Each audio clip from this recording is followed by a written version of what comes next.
नमस्कार दोस्तों, स्वागत है आपका हमारे आराधना पथ चैनल में। आज के इस वीडियो में हम आपको देवशयनी एकादशी व्रत कथा बताने वाले हैं। चलिए कथा प्रारंभ करते हैं। अर्जुन ने कहा कि हे श्री कृष्ण, आषाढ़ माह के शुक्ल पक्ष की एकादशी का व्रत क्यों रखते हैं? इस दिन किस देवता का पूजन होता है? श्री कृष्ण ने कहा कि हे धनुर्धर, एकादशी का व्रत सभी व्रतों में उत्तम होता है। इस एकादशी का नाम देवशयनी एकादशी है, जिससे भगवान विष्णु प्रसन्न होते हैं। इस संबंध में तुम्हें एक पौराणिक कथा सुनाता हूँ, ध्यान पूर्वक सुनो।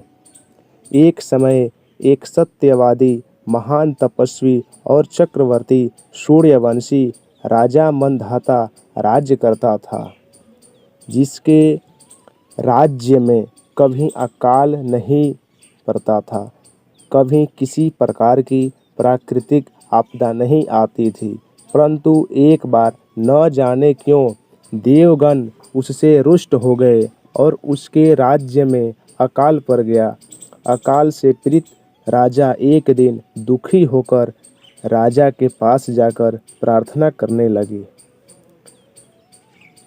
हे राजन, समस्त संसार की सृष्टि का मुख्य आधार वर्षा है। इसी वर्षा के अभाव से राज्य में अकाल पड़ गया है, जिसके कारण प्रजा भूख से तड़प रही है। आप कोई ऐसा जतन कीजिए जिससे हम लोग का कष्ट दूर हो सके, नहीं तो विवश होकर राजा को किसी दूसरे राज्य में शरण लेनी पड़ेगी। राजा ने कहा, आप वर्षा न होने से बहुत कष्ट में हैं, यह सत्य है। राजा के पापों के कारण ही प्रजा को कष्ट भोगना पड़ता है। मैं बहुत सोच विचार कर रहा हूँ, फिर भी मुझे अपना कोई दोष दिखलाई नहीं दे रहा है। आप चिंता न करें, मैं कुछ उपाय जरूर करूँगा। राजा मंधाता भगवान की पूजा करके कुछ व्यक्ति को साथ लेकर वन में चले गए। वहाँ वे ऋषि मुनियों के आश्रमों में घूमते घूमते अंत में ब्रह्मा जी के मानस पुत्र अंगिरा ऋषि के आश्रम पहुँच गए। रथ से उतरकर राजा ने ऋषि के सम्मुख पहुंचकर उन्हें प्रणाम किया। ऋषि ने पूछा कि हे राजन, आप इस स्थान पर किस प्रयोजन से पधारे हैं, कहिए। राजा ने कहा, हे महर्षि, मेरे राज्य में 3 वर्ष के से वर्षा नहीं हुई है, इससे अकाल पड़ गया है और प्रजा बहुत कष्ट में है।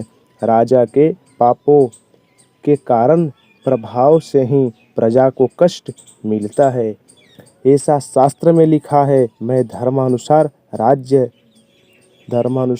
राज्य करता हूँ, फिर यह अकाल कैसे पड़ गया, इसका मुझे अभी तक पता नहीं लग सका। अब मैं आपके पास इसी संदेह की निवृत्ति के लिए आया हूँ। आप कृपा कर मेरी इस समस्या का निवारण करें और प्रजा को उद्धार के लिए उपाय बतलाइए। सब वृत्तांत सुनने के बाद ऋषि ने कहा कि हे नृपति, इस सतयुग में धर्म के चारों चरण सम्मिलित हैं। यह युग सभी युगों में उत्तम है।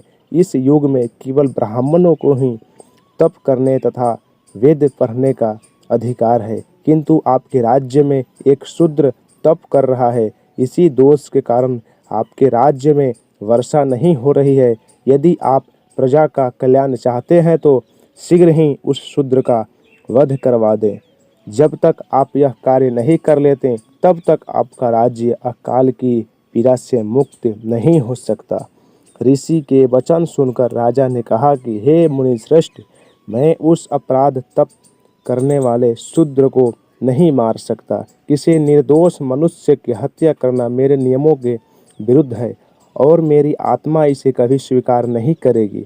आप इस दोष से मुक्ति का कोई दूसरा उपाय बतलाइए। राजा को विचलित जान ऋषि ने कहा कि हे राजन, यदि आप ऐसा नहीं चाहते तो आषाढ़ माह के शुक्ल पक्ष की देवशयनी नाम की एकादशी का विधान पूर्वक व्रत करो।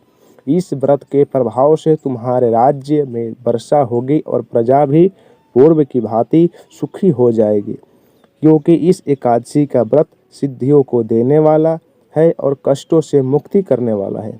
ऋषि के इन वचनों को सुनकर राजा अपने नगर वापस आ गया और विधान पूर्वक देवशयनी एकादशी का व्रत किया। इस व्रत के प्रभाव से राजा के राज्य में अच्छी वर्षा हुई और प्रजा को अकाल से मुक्ति मिली और इस एकादशी को पद्मा एकादशी भी कहते हैं। इस व्रत के करने से भगवान विष्णु प्रसन्न होते हैं, अतः मोक्ष की इच्छा रखने वाले मनुष्य को इस एकादशी का व्रत करना चाहिए। कथा सार अपने कष्टों से मुक्ति पाने के लिए किसी दूसरे का बुरा नहीं करना चाहिए। अपनी शक्ति से और भगवान पे पूरी श्रद्धा और आस्था रखकर संतों के कथानुसार सत्कर्म करने से बड़े बड़े कष्टों से सहज ही मुक्ति मिल जाती है।